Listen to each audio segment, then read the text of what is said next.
one step out and talks and everybody talks. So girls do not go to school because of the gender violence. Again, as I said earlier, the early marriage. The early marriage is another reason. As I mentioned, you might be born in a family which is like, well, culturally you have to get married when you are 12.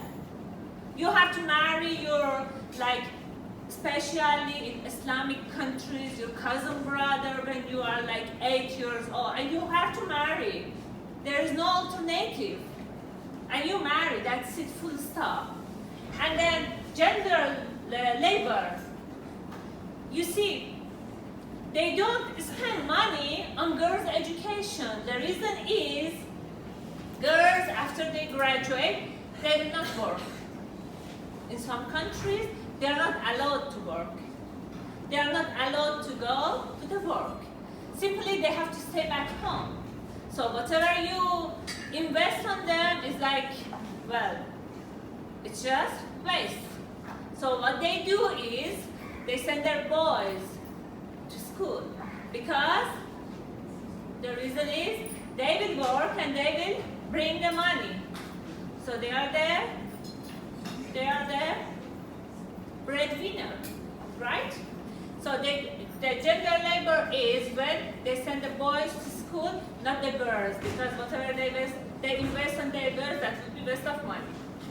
So the politics, yeah. In some countries, for political reasons, they prefer to keep the girls back at home.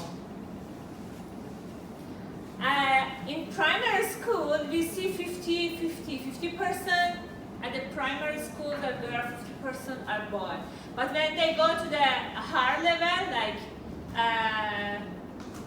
the higher school, you see the dropout. You see the number of boys are increasing and the number of girls are decreasing. So by the growing, the girls are dropping out and they're staying back at home. And then costs. Parents do not have enough money to send the children home. They don't have enough money to send their children, to school because they don't have money. They don't have money to pay for their textbooks. They don't have money to pay for their uniforms. They don't have enough money to pay for their transportation. So the cost. Another one is distance for girls, because girls sometimes face violence on the way, going and coming, even by their senior friends who are girls. Not only boys, not only opposite sex, by their senior friends who are girls. So the distance caused another, please. The educational infrastructure, how it affects the students' dropout. When they don't have separate washrooms, when they don't have separate changing rooms, when they don't have separate health facilities, which is very, very important for girls. So they prefer to stay back at home. Yeah, and then pregnancy. We have to teach our students. It is not something forbidden, no.